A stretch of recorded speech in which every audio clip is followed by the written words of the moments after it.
Next topic है हमारा concept of slip and rotor frequency. Slip three phase induction motor में एक बहुत इंपॉर्टेंट रोल प्ले करती है। नॉर्मली हमने जो प्रिंसिपल ऑफ ऑपरेशन में हमने देखा था, तो उस स्थिति में जब रोटर घूमने लगता है तो उसकी जो गति होती है वो हमेशा सिंक्रोनस गति से कम होती है।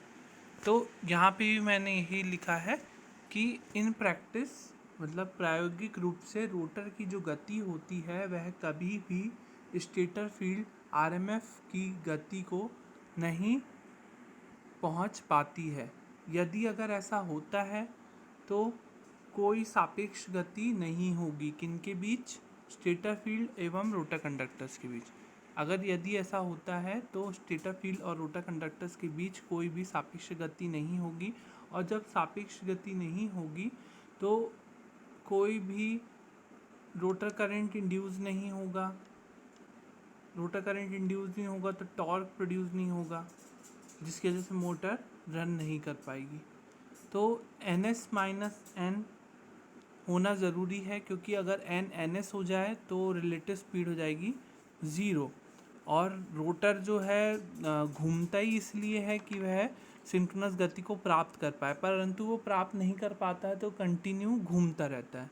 पर अगर किसी कारणवश वह सिंक्रोनस गति के बराबर हो जाता है तो उस स्थिति में रोटर घूमना बंद कर देता है, क्योंकि कोई भी सापेक्ष गति नहीं होगी। और सापेक्ष गति नहीं होगी मतलब स्टेटर फील्ड और रोटर के कंडक्टर्स के बीच की स्पीड अगर नहीं होगी तो उसके कारण कोई भी रोटर कंडक्टर में ईएमएफ इंड्यूस नहीं होगा, जिसकी वजह से धारा उसमें प्रवाहित नहीं होगी, और टॉर्क भी प्रोड्यूस नहीं होगा, जिसकी वजह से रोटर घूमता है। तो स्लिप एक बहुत इम्पॉर्टेंट रोल प्ले करती है यहाँ पे। तो स्लिप को जनरली जो डिफ़ाइन किया जाता है वो क्या किया जाता है, ये तो वही पॉइंट लिखा मैंने कि रोटर स्पीड हमेशा इसलिए ns से कम होना चाहिए, और यह जो डिफरेंस है ns माइनस एन, ये निर्भर किस पे करता है, ये निर्भर करता है मोटर के लोड पर। और इसी प्रकार से हम स्लिप को किस प्रकार से डिफ़ाइन करते हैं, जब स्लिप को अगर हमें डिफ़ाइन करना है तो हम किस प्रकार से करेंगे। स्टेटर फील्ड की सिंक्रोनस गति एवं रोटर की गति n के अंतर को सिंक्रोनस गति के दर पर लेने से मोटर इंडक्शन मोटर की स्लिप प्राप्त होती है। तो the difference between synchronous speed ns minus of n divide by ns gives you slip. तो इसी प्रकार से हम लिखे हैं यहाँ पर। अब जैसे कि आप देख रहे हैं एक फ्रैक्शनल स्लिप लिखा है मैंने ns minus N by ns। इसकी जो वैल्यू आएगी वो पॉइंट समथिंग में आएगी, 0.04 हो सकती है, 0.03 हो सकती है, 2 हो सकती है। स्लिप की जनरली जो वैल्यू होती है वो 1 to 4% के बीच में होती है, या हम बोल सकते हैं 0.01 से 0.04 तक। प्रैक्टिकली स्लिप की वैल्यू जो होती है इंडक्शन मोटर में 0.01 से 0.04 फ्रैक्शनल स्लिप के मान होता है, और परसेंटेज स्लिप की अगर वैल्यू लिखना है तो ये वैल्यू होती है 1 से 4%। तो स्लिप को परसेंटेज में हम इस प्रकार से लिख सकते हैं, और यहाँ पे ns माइनस एन जो है ये कहलाती है क्या, रिलेटिव स्पीड या स्लिप की स्पीड। तो इसका होना बहुत ज़रूरी है रोटर को घूमने के लिए। ये वैल्यू को कभी भी 0 के बराबर नहीं होना चाहिए, अदरवाइज़ यह मोटर घूमेगी नहीं। तो फ्रैक्शनल स्लिप जब अगर हम रोटर को बोलें स्टेशनरी, रोटर को स्टेशनरी मतलब रोटर स्थिर अवस्था में हो। जब स्थिर अवस्था में रोटर होगा तो रोटर की गति क्या होगी, n बराबर से 0। देखो रोटर की गति मतलब मोटर की स्पीड। मोटर की स्पीड जो है थ्री फेस इंडक्शन मोटर की मोटर स्पीड वो आपकी किस पे निर्भर करती है, n पर निर्भर करती है। जो एन की वैल्यू होगी वही मोटर की स्पीड होगी, ना कि N S. N S synchronous गति है, वो तो स्टेटर आरएमएफ फील्ड की गति होती है ना। तो ये मोटर की गति नहीं होती, मोटर की गति होती है N. So this difference should not be zero, इसलिए मोटर तभी मोटर घूमेगी। परंतु रोटर को जब हम स्टेशनरी रखें, तो रोटर को जब हम स्टेशनरी रखेंगे तो क्या होगा, एन की वैल्यू ज़ीरो होगी, और एन की वैल्यू ज़ीरो होगी तो स्लिप की वैल्यू क्या होगी, ये एन जीरो, तो N S by N S, तो ये कैंसिल हो जाएगा और इक्वल टू में क्या देगा 100%। 100% नहीं लिखेंगे तो वैल्यू में क्या लिखेंगे 1, तो इस प्रकार से वैल्यू क्या हो जाएगी 1 हो जाएगी, है ना। So in a induction motor the change in slip from no load to full load. Induction motor में जो स्लिप के मान में परिवर्तन आता है नो लोड से फुल लोड के दौरान, वह केवल 0.1% से 3% के बीच होता है।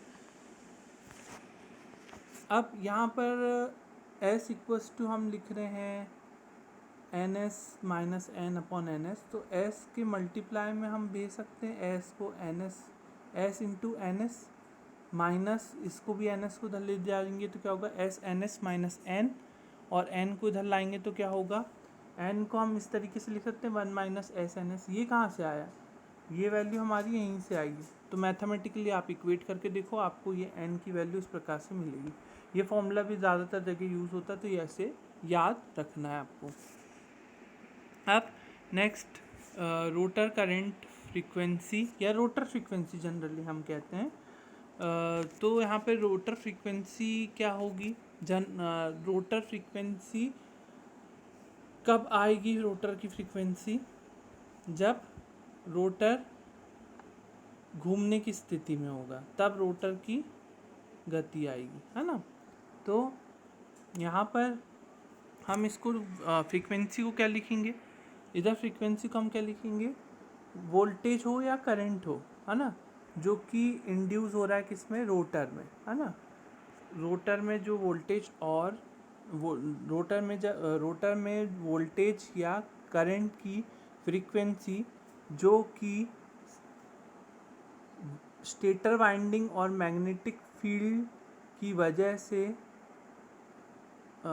एक मिनट, अगर इसे हिंदी में लिखना हो तो आप इस प्रकार से लिखना कि जब वाइंडिंग और मैग्नेटिक स्टेटर वाइंडिंग एवं मैग्नेटिक फील्ड की वजह से उत्पन्न रिलेटिव स्पीड से जो वोल्टेज और करंट रोटर में प्रेरित होते हैं, उसकी आवृत्ति को कुछ इस प्रकार से लिखा जाता है, it is equals to F dash equals to P N by 120। और यहाँ पे आप देख रहे हैं कि यहाँ पे मैंने क्या लिखा है पी एन। आप जनरली एफ को क्या लिखते हैं, पी एन एस बाय 120, ये पहले पढ़ा आपने, है ना, पी एन एस बाय 120। अब यहाँ पे एफ डैश को हमने क्या लिखा है, पी एन बाय 120। यहाँ पे एन की जगह क्या आ गया है, एन एस की जगह क्या आ गया है, एन मतलब रोटर स्पीड।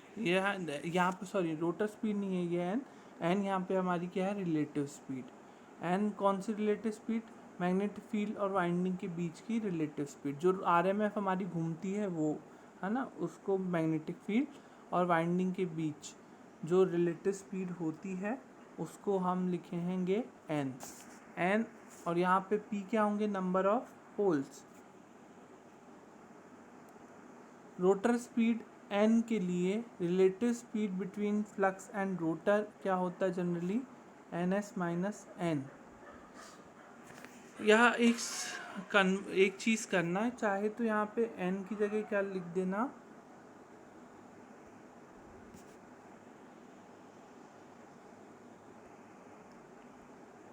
एन की जगह यहाँ पे आपको कंफ्यूजन क्रिएट ना हो तो इसको पी इंटू रिलेटिव स्पीड लिख लेना, है ना, पी इंटू रिलेटिव स्पीड। या तो मैंने मेंशन इसलिए कर दिया कि रिलेटिव स्पीड है ये मैग्नेटिक फील्ड एवं वाइंडिंग के बीच की सापेक्ष गति।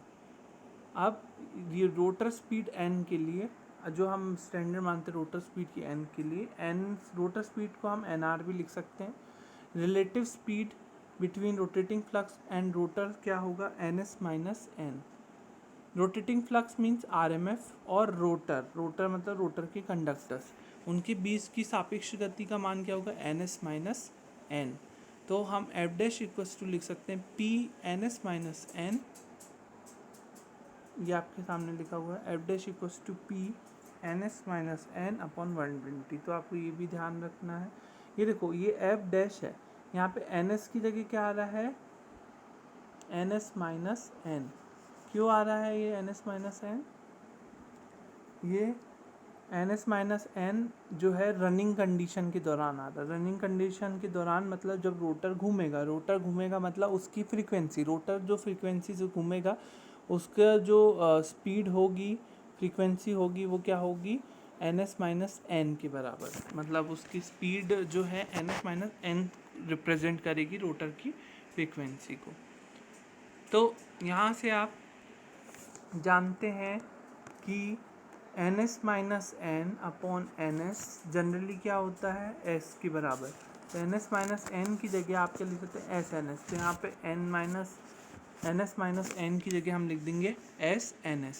तो जैसे ही SNS लिखेंगे तो हमारा क्या हो जाएगा expression, F dash equals to SNS P by 120, है ना। यहाँ से आगे सिंपल है, F डैश इक्वल्स टू ये लिखा हुआ है, आप F इक्वल्स टू क्या जानते, पी एन एस बाय 120। तो ये पी एन एस बाय 120 की जगह हम F लिख देंगे, तो F डैश की वैल्यू क्या जाएगी, S टाइम्स ऑफ F। तो रोटर फ्रिक्वेंसी जनरली क्या होती है, फ्रैक्शनल स्लिप। फ्रैक्शनल स्लिप मतलब NS minus N by NS, percentage में नहीं है जो, है ना, उसे हम बोलते हैं fractional slip into supply frequency. Rotor जब स्टैंड स्टिल में होगा तो मैं S को S0 से रिप्रेजेंट करता हूँ। स्टैंड स्टिल मतलब N की वैल्यू 0, तो S इक्वल्स टू क्या होगा, NS minus N by NS। N 0 मतलब NS NS cancel, equals S equals to क्या जाएगा, सिंपली 1। तो यहाँ पर S की जगह लिख देंगे हम 1। तो F डैश किसके बराबर होगा, F। जब रोटर स्थिर अवस्था में हो तो रोटर करंट फ्रीक्वेंसी का मान क्या होगा, F dash equals to F। मतलब F अगर 50 हर्ट्स है तो F डैश का मान भी क्या होगा, 50 हर्ट्स। जैसे ही रोटर अपनी गति को, अब एक सामान्य गति को प्राप्त करता है, तो जो रिलेटिव स्पीड है, रिलेटिव स्पीड मतलब NS माइनस N। अब देखो शुरू में क्या था, ये NS माइनस 0 था, और ये हमेशा 0 रहेगा क्या, नहीं, रोटर की गति क्या होगी, बढ़ेगी। बढ़ते बढ़ते कहाँ जाएगी, N के पास। तो जब ये 0 से स्टैंड स्टिल कंडीशन से ये बढ़ना जब चालू होती है, मतलब N की वैल्यू बढ़ेगी, तो relative speed NS minus N क्या वैल्यू क्या होगी, घटेगी। क्योंकि माइनस वाला बढ़ेगा तो रिलेटिव स्पीड वैल्यू क्या होगी, NS माइनस N जो है वो क्या होगी, घटेगी। तो इसलिए स्लिप और रोटर फ्रीक्वेंसी भी क्या होगी, घटेंगे। क्यों, क्योंकि देखो स्लिप भी क्या होता है, NS minus N by NS। जब ये वाला मान घटेगा तो स्लिप भी क्या होगी, घटेगी। और जब स्लिप जो कि यहाँ है, जब ये घटेगी तो F डैश जो रोटर करंट फ्रीक्वेंसी वो भी क्या होगा, घटेगा। तो इसलिए ये लिखा हुआ है therefore S and rotor current frequency decrease. Next is question, the frequency of EMF in the stator of 4 pole induction motor is 50 hertz. जो स्टेटर में 3 फेज सप्लाई देने से जो EMF उत्पन्न होगा उसकी फ्रीक्वेंसी है 50 हर्ट्स। मतलब जनरली हमारी सप्लाई फ्रीक्वेंसी का मान है 50 हर्ट्स, और रोटर की जो फ्रीक्वेंसी है वो दी हुई है 1.5 हर्ट्स।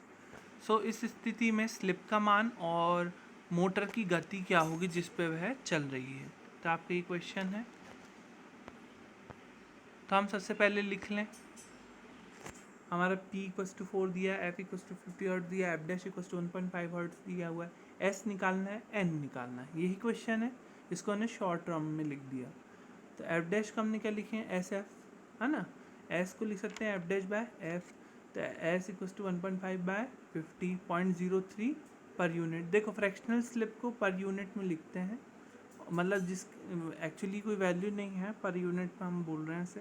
पर यूनिट मतलब हमने पर N S minus N upon N S लिया था ना, इसीलिए तो actual value upon base value होता है पर यूनिट एक्चुअली, तो इसलिए हमने इसको इस प्रकार से एक्चुअल वैल्यू मतलब एन एस माइनस एन है एक्चुअल वैल्यू रिलेटिव स्पीड, और अपॉन बेस वैल्यू हमारी क्या है सिंक्रोनस स्पीड एन एस, इसलिए उसको हम पर यूनिट में लिख रहे हैं।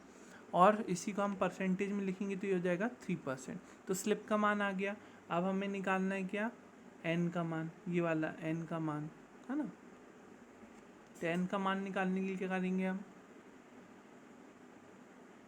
N S equals to 120 F by P, पहले एन एस निकाल लो। एन एस निकाल लेंगे तो हम स्पीड ऑफ मोटर का फॉर्मूला लगा सकते हैं, N equals to 1 minus S into N S, ये वाला फॉर्मूला लगा देंगे तो हमारे पास एन की वैल्यू क्या जाएगी 1455 आरपीएम। नेक्स्ट क्वेश्चन क्या है, a 4 pole 50 hertz induction motor runs at 1455 RPM, calculates slip and also rotor frequency. तो P इक्वल्स टू 4 दिया हुआ है, F equals to 50 hertz, N equals to 1455 RPM, S equals to question mark, F dash equals to question mark. ये question है। P 4 संख्या दी हुई है, F 50 hertz दिया हुआ है, 1455 मोटर की गति दी हुई है। इस स्थिति में स्लिप का मान और रोटर की फ्रीक्वेंसी का मान ज्ञात करना है। तो सिंक्रोनस गति NS को हम किस प्रकार से लिखते हैं, 120 F बाई पी लिखा हुआ है। तो 120 एफ बाई पी करके आ जाएगा, तो यहाँ पे 1500 आरपीएम आ जाएगा। 1500 आरपीएम आ गया तो आप फॉर्मूला लगा दें आप, S equals to N S minus N upon N S, 1500 upon minus 1455 upon 1500, तो ये 0.03 पर यूनिट आ जाएगा। और रोटर फ्रिक्वेंसी होता है S into F, 0.03 into 50 hertz, तो ये 1.5 हर्ट्स। पिछले क्वेश्चन का ही मैंने इसको रिवर्स कर दिया थोड़ा सा, तो अलग क्वेश्चन बन गया। नेक्स्ट क्वेश्चन है आपका 3 फेज 6 पोल 50 हर्ट्ज इंडक्शन मोटर जिसमें स्लिप की वैल्यू 1% है, नो लोड की स्थिति में, मतलब जब आपका रोटर केवल घूम रहा है, उससे लोड का शाफ्ट ना जुड़ा हो, तो वो स्थिति कहलाएगी नो लोड की condition. And 3% at full load, determine synchronous speed, no load speed, full load speed, frequency of rotor current at stand still, frequency of rotor at full load. तो सबसे पहले सिंक्रोनस गति NS को हम कैसे निकालेंगे, 120 F by P से। 120 F कितना दिया है 50 हर्ट्स, पी पोलो की संख्या कितनी दी हुई है 6, तो ये आ जाएगा हमारा 1000 आरपीएम। ये हमारा हो गया जनरली NS की वैल्यू। अब नो लोड स्पीड हमें निकालना है। नो लोड स्पीड निकालने के लिए हम कैसे करेंगे,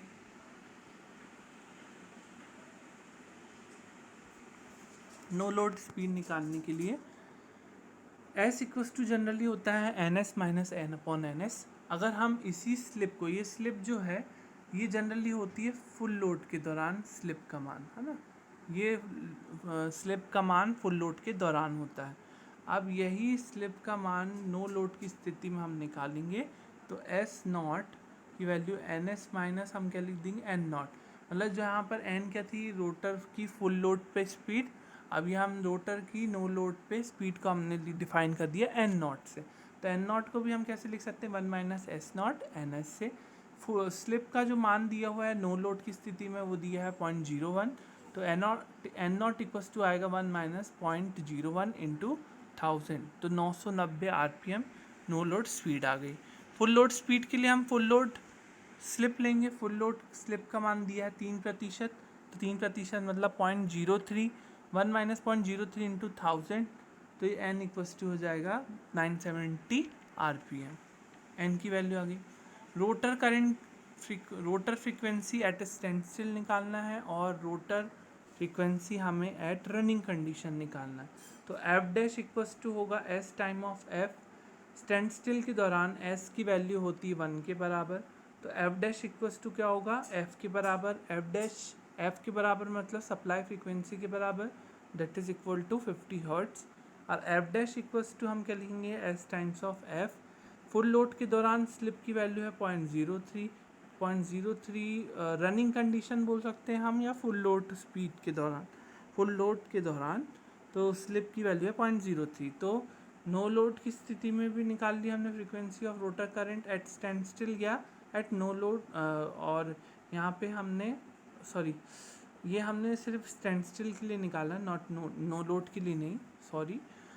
ये फ्रीक्वेंसी एट स्टैंड स्टिल है। स्टैंड स्टिल मतलब एस की वैल्यू 1 के बराबर, एन की वैल्यू 0, तो S equals to N S by N होगा, एन एस होगा, तो एस की वैल्यू 1 हो जाती है।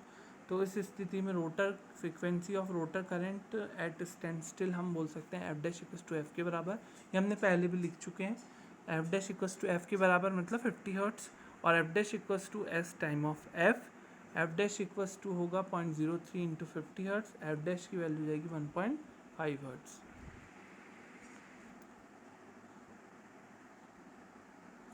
अब हम स्लिप का इफेक्ट देखेंगे।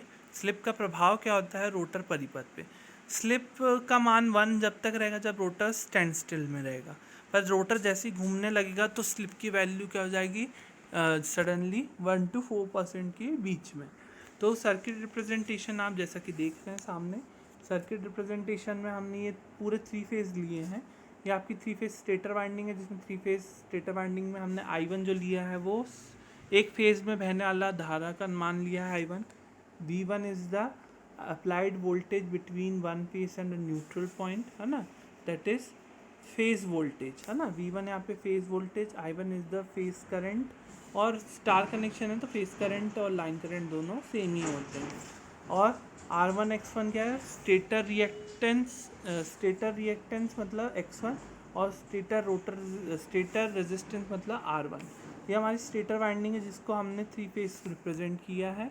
और यहाँ पे जो सारी वैल्यूज़ दी हुई है, I1 हो या V1 हो या R1 हो या X1 हो, ये सारी वैल्यूज़ पर फेज में है। इसी प्रकार से अगर हम रोटर का सर्किट बनाते हैं तो रोटर सर्किट में हम R2 क्या बोलेंगे, रोटर रेजिस्टेंस, X2 क्या बोलेंगे, rotor reactance, I2 dash rotor current, E2 EMF induced in rotor, है ना। और ये हम तीनों को पॉइंट को क्या देंगे, शॉर्ट सर्किटेड, क्योंकि जनरली शॉर्ट सर्किटेड होता है रोटर हमारा, तो ये हमारा शॉर्ट सर्किटेड रोटर वाइंडिंग है। सारी पर फेस पे वैल्यूज़ हैं। अब हम हर एक पैरामीटर को देखेंगे कि स्लिप का इस पर क्या इफेक्ट होता है। सबसे पहले रोटर ईएमएफ मतलब E2 डैश, एक्चुअली E2 लिखा है मैंने, E2 डैश कर लीजिएगा उसे। ये E2 या तो हम स्टैंड स्टिल में भी बोल सकते हैं। एट स्टैंड स्टिल क्या होगा, EMF जो है इंड्यूस है, जैसा कि मैंने आपको बताया था, जो EMF इंड्यूस होता है वो किस पे निर्भर करता है, रिलेटिव स्पीड पे, है ना। तो रिलेटिव स्पीड पे रोटर के कंडक्टर्स और रोटेटिंग मैग्नेटिक फील्ड के बीच की रिलेटिव स्पीड पर निर्भर करता है EMF इंड्यूस्ड। तो EMF इंड्यूस्ड जब स्टैंड स्टिल होगा तो स्टैंड स्टिल के दौरान एन की वैल्यू 0, तो स्टैंड स्टिल कंडीशन में ये डायरेक्टली प्रोपोर्शनल टू होगा NS के। और जब स्लिप का मान हम लेते हैं रनिंग कंडीशन में क्या होगा, स्लिप की वैल्यू हमको यहाँ पे स्लिप की वैल्यू मिलेगी। तो यहाँ पे रनिंग कंडीशन के दौरान स्टैंड स्टिल कंडीशन के दौरान सिर्फ एक अंतर क्या रहता है, स्टैंड स्टिल में एन की वैल्यू 0 होती है, रनिंग कंडीशन में एन की वैल्यू 0 नहीं होती है, कुछ ना कुछ इसका मान होता है। तो रनिंग कंडीशन में E2 dash directly proportional to क्या आएगा, NS minus N. Stand still में S इक्वस टू 1 होता है, और रनिंग कंडीशन में यही वैल्यू 1 to 4% के बीच में लाई करती है। अब इन दोनों को हम डिवाइड कर दें तो कांस्टेंट आपस में कैंसिल हो जाएंगे, और इक्वल टू में हम इसको जब इक्वेट करेंगे तो E2 dash upon E2 is equal to हम लिख सकते हैं NS minus N upon NS। NS minus N upon NS आप जनरली क्या पढ़े हो, S के बराबर होता है। तो E2 EMF इंड्यूस्ड जो है E2 डैश, ये E2 डैश जो है ये रनिंग कंडीशन के दौरान है रोटर EMF, और E2 बस क्या है, ये स्टैंड स्टिल कंडीशन के दौरान है रोटर EMF। तो रनिंग कंडीशन के दौरान जो रोटर EMF होगा वो S टाइम ऑफ होगा, मतलब फ्रैक्शनल स्लिप टाइम्स ऑफ होगा rotor EMF at stand still. E2 dash की वैल्यू होगी S टाइम्स ऑफ E2। तो ये स्लिप का इफेक्ट हुआ रोटर EMF में। रोटर फ्रीक्वेंसी हम निकाल चुके हैं, फिर भी हम एक बार फिर से देख सकते हैं। NS इक्वस टू 120 F/P लिख सकते हैं। स्टैंड स्टिल के दौरान N की वैल्यू 0 होती है, तो F इक्वस टू हम लिख सकते हैं PNS/120। रनिंग कंडीशन के दौरान एन की वैल्यू 0 नहीं होती, उसको हम लिखते हैं P N S minus N upon 120। तो एफ डैश बाय एफ करेंगे तो हमारे पास एफ डैश की वैल्यू क्या जाएगी, S time of F. S time of F मतलब एस की वैल्यू होती है 0.012 0.04 times of F. Rotor frequency देखो कितनी कम हो गई है ना, रोटर फ्रीक्वेंसी रनिंग कंडीशन में 1 to 4% टाइम्स ऑफ एफ हो गए। तो स्टैंड स्टिल के दौरान हमने क्या देखा, रोटर फ्रीक्वेंसी क्या है, रेटेड रहती है। स्टैंड स्टिल के दौरान जब रोटर ठहराव की स्थिति में होता है तो फ्रीक्वेंसी जो है रोटर फ्रीक्वेंसी वो सप्लाई फ्रीक्वेंसी मतलब रेटेड फ्रीक्वेंसी के एक समान होती है। परंतु जैसे ही ये रेटेड स्पीड मतलब एन पर रोटर जब एन पर घूमता है स्लिप एस के साथ, तो फ्रीक्वेंसी एफ जो है या हम बोल सकते हैं एफ डैश जो है वो तेज़ी से घटने लगती है, जिसका मान 1% से 4% होता है आपके सप्लाई फ्रीक्वेंसी की तुलना में। इसलिए हम रोटर में आयरन लॉसेस जो बोलते हैं नगण्य मानते हैं, क्योंकि आयरन लॉसेस हमारे डायरेक्टली फ्रीक्वेंसी के प्रोपोर्शनल होते हैं। इसलिए इसमें फ्रीक्वेंसी का मान बहुत कम हो जाता है, 1 to 4% टाइम्स ऑफ एफ। मतलब 50 का 2% लेंगे तो हम कितना कम हो जाएगा है ना, 50 का अगर हम 4% लेंगे तो कितना कम हो जाएगा। तो इसीलिए रोटर फ्रीक्वेंसी बहुत कम होने के कारण रोटर में जो होने वाले आयरन लॉसेस हैं वो भी हम क्या मान लेते हैं, नगण्य मान लेते हैं, क्योंकि आयरन लॉसेस डायरेक्टली प्रोपोर्शनल होते हैं फ्रीक्वेंसी के। तो हम फ्रीक्वेंसी बहुत तेज़ी से घट जाती है जैसे ही रोटर घूमता है, तो इसीलिए हम आयरन लॉसेस को नगण्य मानते हैं। अब रोटर रिएक्टेंस, अगर रोटर रिएक्टेंस को लिखना हो तो एक्सएल को हम क्या लिखते थे, 2πfl इंडक्टिव रिएक्टेंस आपको पता है। तो वैसे ही एट स्टैंड स्टिल हम रोटर रिएक्टेंस x2 क्या लिख सकते हैं, 2πfl। रनिंग कंडीशन के दौरान x2 डैश हो जाएगा और यहाँ पे f किस में चेंज हो जाएगा, f डैश में।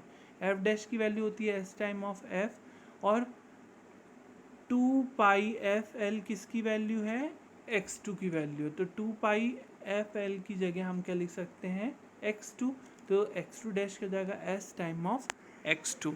तो रोटर रिएक्टेंस का मान भी slip times of rotor reactance at stand still हो जाता है, और वह भी एक डिक्रीज होता है बहुत तेज़ी से, 1 से 4% के बीच जो स्लिप पर निर्भर करता है। अब रोटर करंट और rotor power factor. Rotor current and rotor power factor के लिए हमने एक डायग्राम कंसिडर किया है, सिर्फ सिंगल फेज डायग्राम है ना, सिंगल फेज डायग्राम कंसिडर किया है। ये देख रहे हैं आप रोटर सर्किट को। रोटर सर्किट में rotor resistance, rotor reactance, rotor EMF, rotor current, सब E2, I2, R2, X2 ये सब क्या है, स्टैंड स्टिल में लिया है। और रनिंग कंडीशन में आप जानते हो E2 क्या, E2 डैश क्या हो जाता है, एस टाइम ऑफ E2 हो जाता है।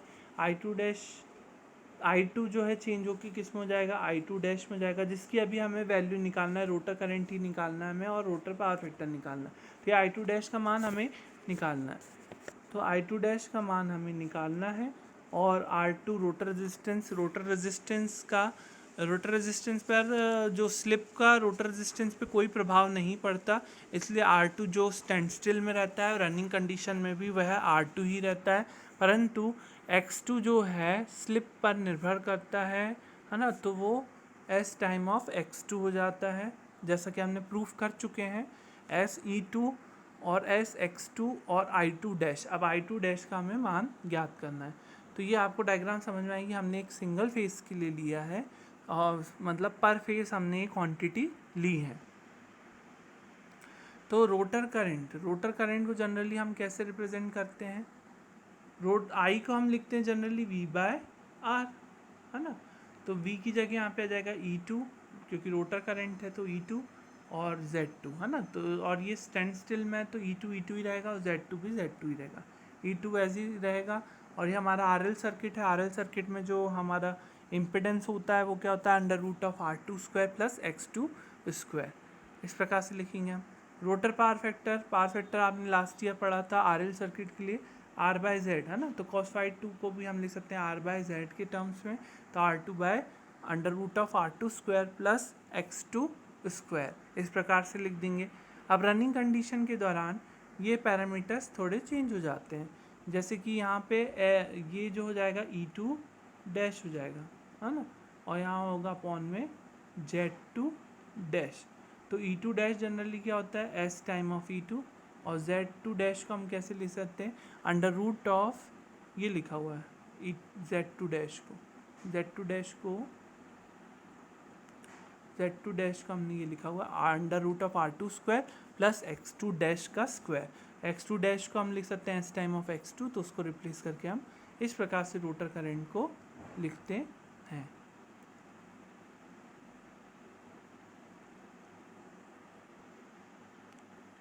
अब रोटर पावर फैक्टर को हमें लिखना है,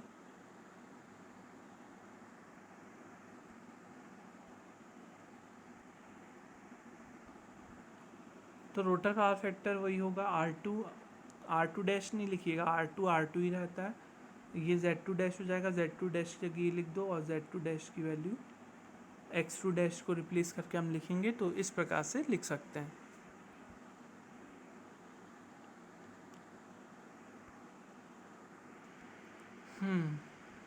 next question,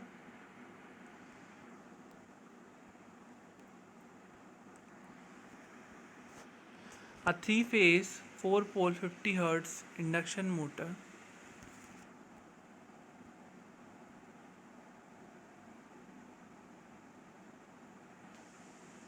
has a slip of 4%. Calculate speed of motor, frequency of rotor EMF, है ना। अगर 3 फेज दिया हुआ है, 4 पोल 50 हर्ट्ज की इंडक्शन मोटर है जिसमें स्लिप का मान 4% है, ये आपको दिया हुआ है, तो इस स्थिति में मोटर की गति निकालो। मोटर की गति मतलब एन का मान, है ना, रोटर की गति एन का मान, frequency of rotor EMF, frequency of rotor EMF मतलब एफ डैश का मान। तो पहले हम ए और बी पार्ट को देखते हैं। ए और बी पार्ट को निकालने के लिए हमने एन एस निकाला, N S equal to 120 F/P होगा, एन एस की वैल्यू जाएगी 1500, स्लिप दी हुआ है 4%, तो स्पीड ऑफ मोटर क्या होगा, N equal to 1 - S N S, तो एन की वैल्यू जाएगी 1440 RPM। वैसे एफ डैश का जाएगा एस टाइम ऑफ एफ, तो एस टाइम ऑफ एफ मतलब 0.04 × 50, ये आ जाएगा 2 हर्ट्स। अब हमारा नेक्स्ट पार्ट क्या था क्वेश्चन का,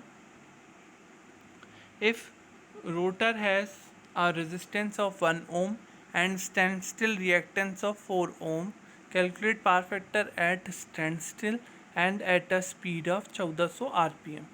अगर रोटर परिपथ में प्रतिरोध का मान उसके 1 ओम हो और ठहराव की स्थिति में रोटर के रिएक्टेंस का मान मतलब स्टैंड स्टिल रिएक्टेंस का मान मतलब X2 का मान है 4 ओम, तो इस स्थिति में पावर फैक्टर का मान ज्ञात कीजिए रोटर के ठहराव की स्थिति में, एवं जब रोटर की गति 1400 RPM में हो या मोटर की गति 1400 RPM में हो, तो इस स्टेज पे भी पावर फैक्टर का मान ज्ञात कीजिए। तो हम देखते हैं इसको कैसे करेंगे। तो R2 दिया है 1 ओम, X2 दिया है 4 ओम। स्टैंड स्टिल में पावर फैक्टर क्या होता है, cos φ2 = R2/Z2, तो R2 upon under root of R2 square plus X2 square, इस प्रकार से लिखेंगे हम। और cos φ2 की वैल्यू क्या हो जाएगी, R2 दिया हुआ है under root of 1 square plus 4 square, 0.2425 lag क्यों, क्योंकि ये RL सर्किट है, तो पावर फैक्टर इसमें क्या आता है, लैगिंग, है ना। लैगिंग कैसे आता है पावर फैक्टर, आई की जो वैल्यू आती है उसका जो फेज़ वाला पार्ट होता है वो नेगेटिव होता है, एंगल उसका नेगेटिव होता है, इसलिए हम इसमें क्या बोलते हैं, पावर फैक्टर लैगिंग होता है। अब रनिंग कंडीशन के दौरान क्या होगा, यही रनिंग कंडीशन का cos φ2 डैश की वैल्यू जाएगी R2/Z2 डैश और R2। अब एक चीज़ और, रनिंग कंडीशन के साथ क्वेश्चन में लिखा हुआ था, देखो